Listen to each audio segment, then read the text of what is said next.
and welcome to Moko Says Create. Creating is hard. Get inspired and learn with us. I'm your host, Monica Maldonado, and I'm joined by my co-host, Corey Willis. Welcome, everyone. And together we make Moko. Ew, that's boogers. It is, but... I'm sorry, it's mucus. It is. It's mucus. Thank you. Thank you for the literal translation, Corey. You're welcome. And welcome to episode number 2. Episode 2. Yes. It's a really big number. It is a big number. It's our second one. It's exciting. And today we're going to be talking about the difficulty of finding balance in creating and also living a normal life at the same time. Whatever normal means. Yeah, normal. Normal as in fulfilling all of your expected duties in life, or whatever you want to call it. As a human being. A human being. Human being. Human bean. I like beans. I don't. Well, I'm allergic to them, so I have a right not to like them. She has a right under the Constitution to Exactly. not like beans. Yes, I don't need to like beans. It's protected. Yes, it is. So, this is a fairly broad topic. Pretty much. But pretty much. It is. But it's just helpful to think about creating while keeping that balance, because I think a lot of creators have experienced the overload on creating where you're not seeing anyone. You crawl out of your bunker every once in a while and you haven't seen the sun in weeks. Yes. And it can lead to an unhealthy lifestyle, but also it can affect your art negatively. Yeah. It's a struggle, I think, a lot of artists face with trying to find that balance, but also trying to create as much content as they can at the same time. So it can be frustrating. But once you finally get there, things flow better, you're healthier, you're alive, you're awake, you're ready to create.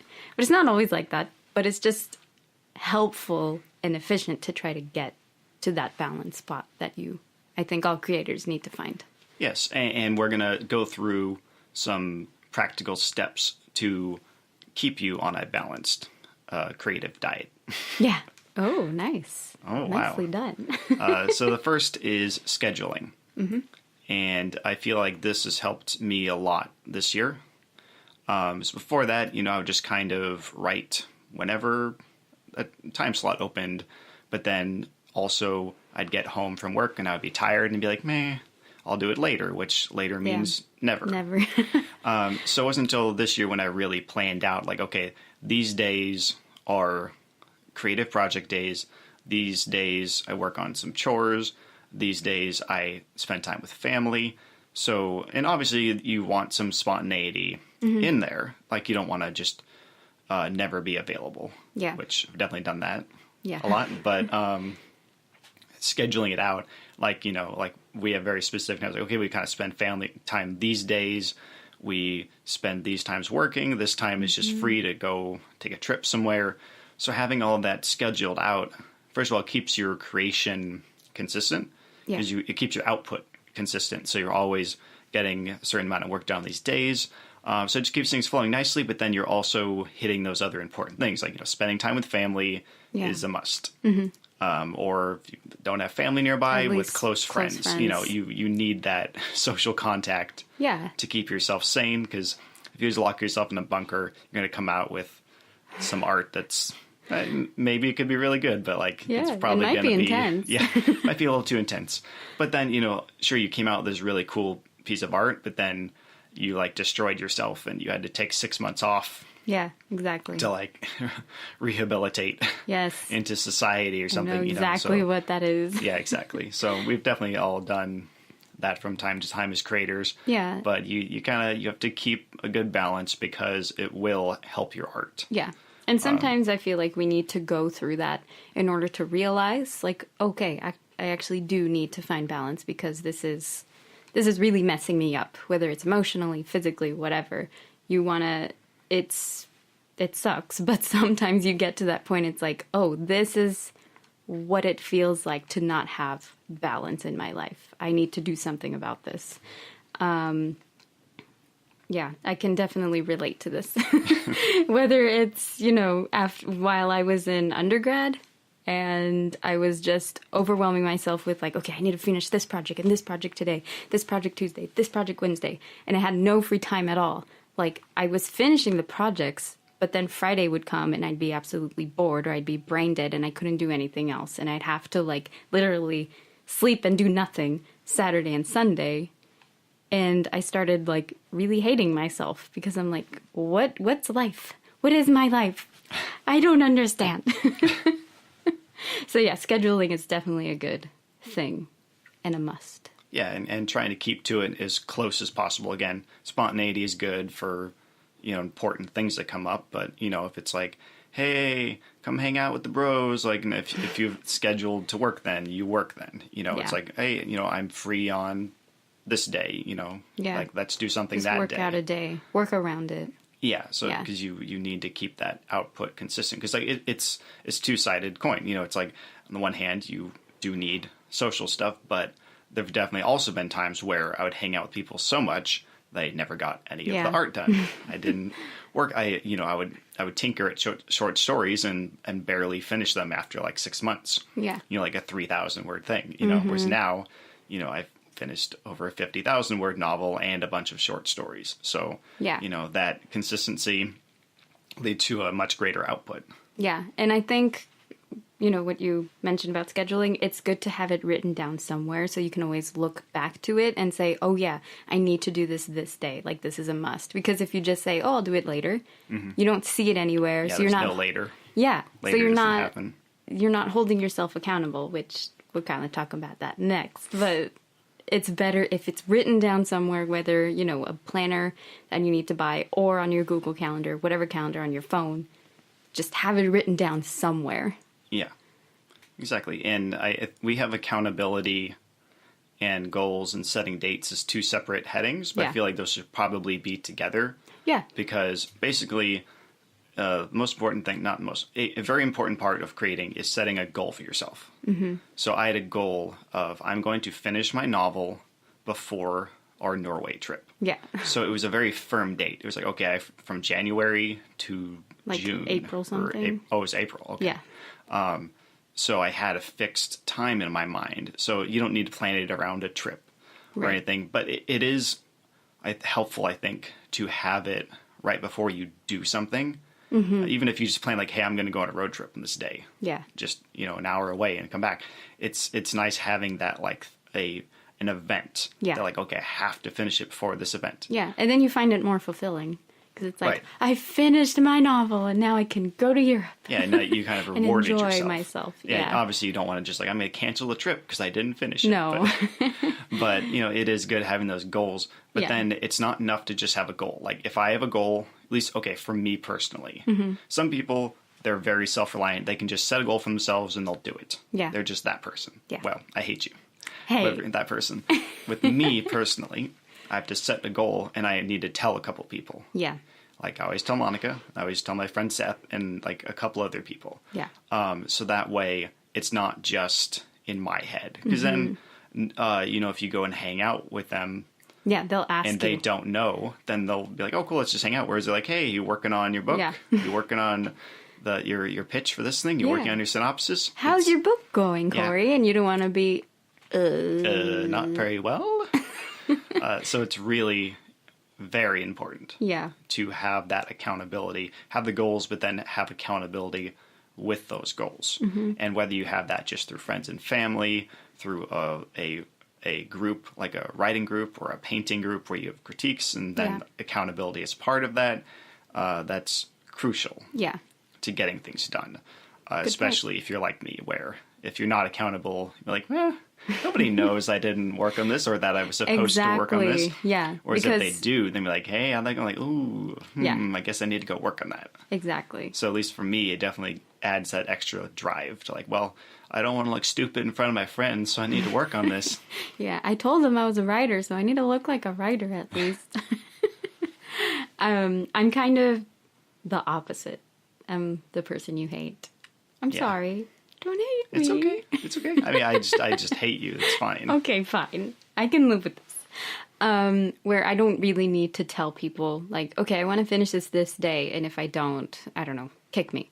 But I'm like telling myself, I'm going to finish this by, whatever date. I'm going to finish this by September 1st.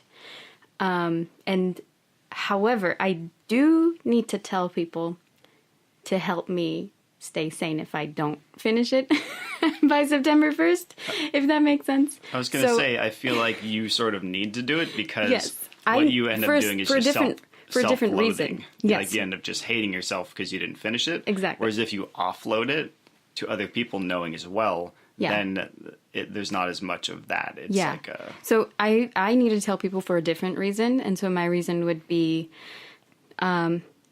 please help me make sure I don't just do this 24/7. Yeah. Like I always tell you, we need to take breaks. Please make sure, because I won't take a break. I will, if I start at like 6 a.m., I will try to finish it all in one day, which is way too much. So if I tell you, okay, this is my goal, but let's, go somewhere on Saturday. Let's take a break. Let's take a brain break and play a game. Let's take a brain break and read this.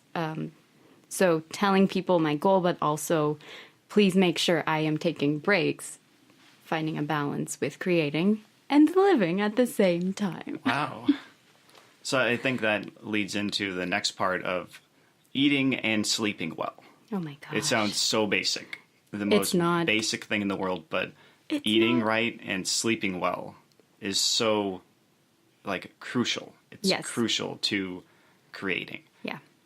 Because if you're not sleeping well, you'll see it. You're going to wake up later and later and you're going to get less and less done, and it will be less quality work because you're not fully engaged. Yeah, you'll see it in your work. It really affects you, even though you feel like, oh, look at me, I'm creating all this, but you're tired or you're hungry.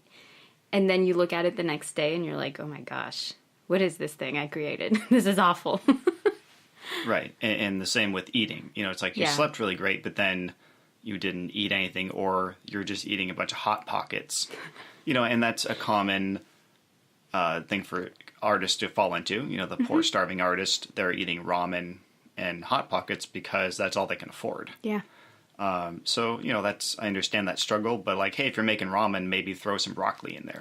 Broccoli's not too expensive. Hey, good idea. There's food hacks you can do. There are food hacks. That can definitely at least improve the cheap food. Yeah. Nutrition-wise, maybe take some multivitamins. Yeah. If you hate vitamins, there are gummy vitamins. You could take. Yeah, she only takes gummy vitamins because she's a 5-year-old girl. I hate vitamins. The really big multivitamins, I can't stomach them at all. But the ones for children, I can eat those for days. They're yummy. They're like little gummy bears. They are. So there's always a solution. But yeah, I definitely agree with the eating/sleeping. I think my struggle is more eating than sleeping. I definitely skip meals sometimes. Maybe. Well, because I don't want to be hungry when I'm painting, or I don't want to waste that painting time, which in my head, it's like I'm wasting painting time if I go and cook in the kitchen, because it takes me a long time to cook something. I'm not like the normal person. I could just put a Hot Pocket or Pop-Tart or whatever. I have to cook everything. But it's definitely, what's the word I'm looking for? I am really going to feel a lot better, and I need to actually take that time to cook more. The brain is the most important part of creating something. Yeah. And if you're not feeding it. It needs the nutrients. It really does. If you're not feeding it and you just have headaches and feel malnourished, then you're not going to be able to focus. Yeah. And I don't know if this happens to you, but I find that, if I do skip a meal, I'll be like, no, this is good because I'm finishing this project. But then my head hurts and I'm angry and I'm moody and I'm like, no, I need to finish this. And I become even angrier. And then I finally feel better after I eat. And I wish I had actually stopped that second that I'm like, okay, I'm hangry. I need to go eat something. And I should have just went straight for a snack or whatever. But I was thinking, no, this is priority. My art is priority. I can only make good art if I finish it in an hour. And I like that you're basically just preaching to yourself. Yes, I am. Because this is literally what I'm telling her every single day. Monica, you need to eat good. But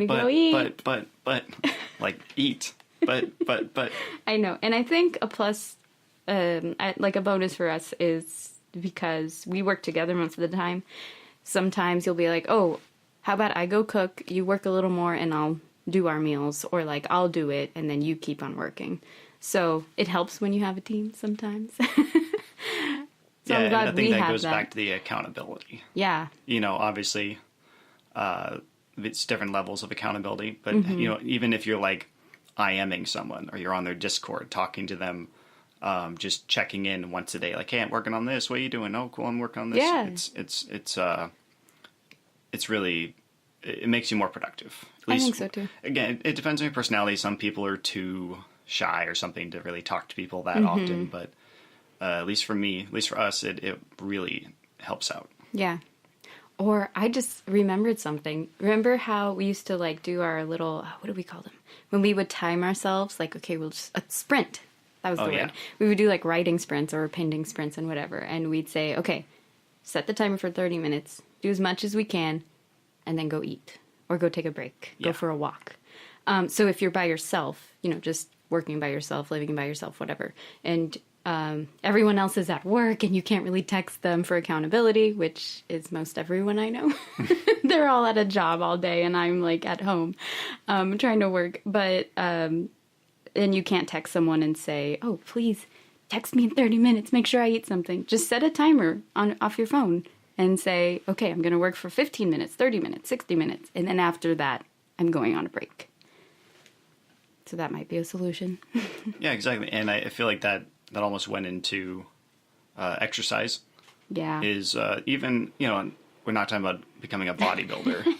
Just getting Or a up and marathon stretching runner. your legs. Yeah. First of all, like, most creators are going to be sitting on their butt. We are always sitting on our butt. Unless you have like a standing desk, you're going to be sitting on your butt.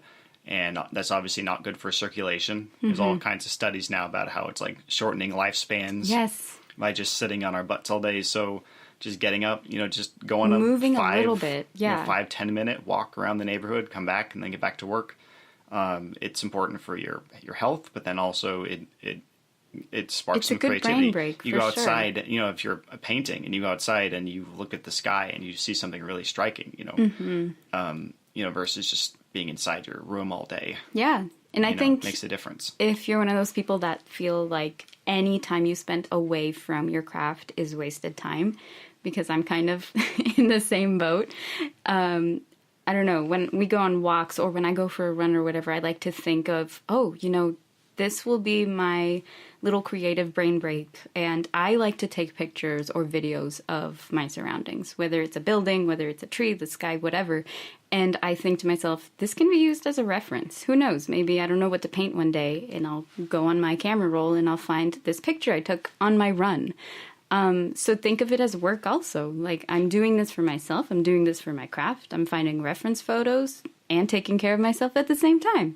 So there's really a solution for everything. So you shouldn't be complaining like how I do all the time. Yeah, no complaining.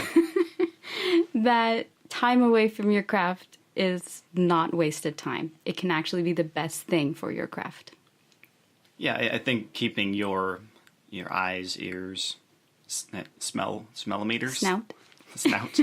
keep your snout open at all times, because it doesn't matter where you are. Yeah. There's something interesting you can glean. You go to a boring conference. Like, look at the people around you. Mm-hmm. Like, there's so many characters if you're a writer. Like, wow. Like, I love how you do that. Like, it makes life more exciting for me. We just look at people and I'm just like, I see some character on the street, I don't know. And then I'm thinking of what you're thinking, because I'm thinking like, oh, he could probably get inspiration from this guy for some weird, creepy old man in his story.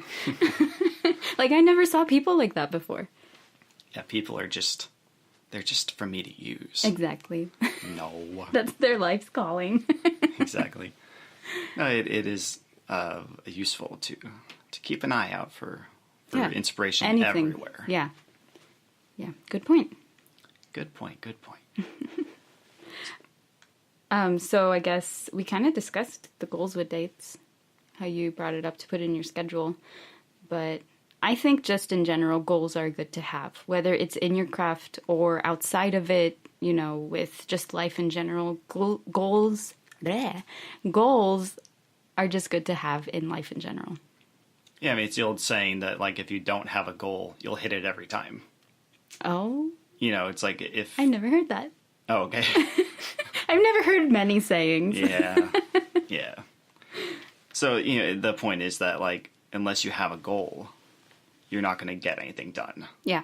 You know, unless you have something specific to get done and a date by which to finish it. You know, like if I didn't set a date for finishing my novel, I'd probably still be working on the first draft. Yeah. I probably would finish it like sometime next year. Yeah. Unless I had that firm date of like, no, it has to be done by this date or else, in air quotes. Or else I kick you. Yeah, or else she That's kicks me. usually what I say. Yeah, so if you want to get things done, you want goals and you want dates. Yeah. Otherwise, you might finish something, but it's going to take a lot longer than you want it to. Yeah. And I find that it's a lot more, fulfilling, satisfying for when you put a goal and you write it down on your like whiteboard or whatever you have, your phone, and you say, finish project 1 on September 1st. And just checking that off feels so good. And I'm sure you'll feel good too if you didn't have a date like, oh, look, I finished this painting. Ta-da. But you have nothing to check off, like physically. It's just so satisfying to physically check something off. And then it gives you that boost of confidence and energy to create something else after that and set a new goal. And then you just start developing this habit of creating and completing goals that I think is so important for creators and just people in general. Yeah, it definitely applies to other things, but we're talking about creating. So, yes. So there. Fine. Just Fine, didn't want to fine. leave the non-creators feel bad. I don't know. Nice. So I think that wraps up the discussion Yeah. of how to create and live your life at the same time. Yes. So now, last time we had I called it a live challenge. Where, you know, she came up with a creative challenge for me on the spot, but it didn't work so well. It's a little hard to... We tried. Yeah, we tried. It's a little hard to do it, like, off the cuff. Yeah. And have it be It's hard entertaining. for Corey to do it off the cuff. Yeah, it's hard for me. It would have been very easy for her. Well, it also just, like, it took too long, so we'd, like, edit it down and stuff, so Yeah. just scrapping that. So this week... We're going to talk about what inspired us this week. And if we didn't have something specific this week, like Monica, then it can just be something that you have drawn inspiration from that you think people should check out. Yeah. So for me personally, and this is something that's always inspiring me, but especially this week, is Grickle. Oh, yeah. So it's Graham Annabelle. Graham Annabelle, yeah. Yeah, Graham Annabelle. I think he directed or co-directed Box Trolls. Yeah. But I hope that's how you pronounce his name, because I forgot now. Yeah, I always forget. So I've been following him forever from like his YouTube channel and things like that, but his Instagram feed is always like, it's so simple and it's always a really dumb joke, but it always makes me chuckle and just kind of makes me think about like a funny concept. Yeah. And there have definitely been times where that just sparks something, you know, not usually like directly from whatever he's talking about, but like it made me think of something else similar. Yeah. I don't know what it is about I just like his style. No, for sure. It's so simple, and it kind of goes along with what the style that you create your things, like not the style, like genre, I guess, the creepy kind of dark yet sometimes funny and sometimes uplifting, but it's like dark at the same time. To my stuff. Yes, tone, that's the word. The tone. Yeah, definitely the same tone, and yeah, I can see why you're always inspired by him. Hey. But no, his drawings, I love his drawings because they're so simple, but they're also so good. Yeah. So there's just there's a my gosh. brilliant simplicity. Yeah. I mean, the same thing with his original YouTube comics. They're basically I don't know how you describe them. The frame rate is very low. Yeah. Like the first time I ever saw it, I thought it was just bad, but it's like a stylistic thing. It's always like a quarter of the frames you'd expect from an animation, so everything's sort of choppy looking. Right. But then even I came out with the Puzzle Agent game and had that same style, and just like it's very effective at like just setting up his very specific tone and style. Yeah. Yeah, I definitely admire him so much too. But he's not my inspiration this week. Mine is also from Instagram. She's an artist I found on Instagram. Her name is Happy D Artist. That's her name on Instagram. Okay. I'm pretty sure it's not her real name, but I have no idea what her real name is. You don't think her name is Happy D Artist? It could be, I think. And she's also an oil painter. And I discovered her last year, I think, when I also started to want to pursue my painting and my art more. And I was kind of in a little funk, just feeling like, nobody's going to like my style because all I do is robots and it's these weird worlds and nobody likes this. And I wasn't really on Instagram as much. And so when I started researching, I found hers. And her pieces are very surreal, very, what's the word, like fantasy? Fantasy-ish? Mm-hmm. Fantastical? Fantastical! Yes, that word. With like weird but beautiful mermaid, fairy creatures, and things that you don't normally see. And yet her art is so beautiful. And so I was really inspired by that because I was like, see, I don't need to paint any realistic landscapes in order to be in order to be seen, because hers are so surreal, so creative, so out of this world. And that really inspired and motivated me last year when I was starting. And it really encouraged me to know that I don't always need to do the norm. I can paint robots if I want to. That's right. And I'll find my own following with people who also enjoy that, just like I did with hers. So yeah, her name is Happy D Artist, but it's like D Artist. Period Artist. Happy D Artist. Nice. Like Corey D. Willis. Come on, that's your name. Well, listen to episode 0 if you want to know about Corey D. Willis. I mean, that's your name, Corey Dale. Hey, that's private information. Sorry. You can say my middle name if you want. Monica Loquacious Maldonado. I don't have one. You were supposed to say you don't have one. I'm supposed to say it's Loquacious. It's not Loquacious. He's lying. That's not a name. So the next segment here is our challenge for the audience. And what we're going to do is each month we have a challenge. And you have until near the end of the month to send yours in if you want it to be talked about or presented on the podcast. Mm-hmm. So this month is a 500-word short story. And it doesn't matter if you're a painter, a pottery maker, a woodworker, it doesn't matter, a writer. I thought it was potterist. Everyone. A potterist. We said potterist last. Yeah, potterist. That's what they're called. Pottery people are potterists. Pottery people. Pottery people. Pottery people are people too, okay? Okay. So the idea is that you are stretching yourself. Like if you're a painter, you're going to write a 500-word short story and send it in and let us know, like, hey, I'm a painter. Here's my short story. Yeah. And obviously you can just write it and not send it in if you just want to challenge yourself. Yeah, just a little exercise for yourself. But if you do want us to like read it and talk about them and post them on our blog, then send it our way. Then just let us know on there. Like, hey, you can post this if you want to, or hey, you can read this, but please don't post it. Whatever you want, you know. We just thought it'd be a fun exercise because I think it's good to stretch your creative legs by branching out to other. She's looking at me like creative legs by stretching out your creative legs. Shut up. Okay, continue. You weirdo. You can tap into similar. Now you just derailed my thought. I threw him off, everyone. You threw me off. So the idea is that, like, so if you're a painter and you write something, it might actually help you paint better. Yeah. And so, like, we're going to do challenges other months where it's like a painting challenge. Mm-hmm. Like, you know, paint a 3x3 little painting, everyone. Because I think it helps you think differently about your own craft. So, like, when I write my stories, I actually look through art books to get ideas for, like, different clothing and like, how robots can look, how I can describe them. Mm-hmm.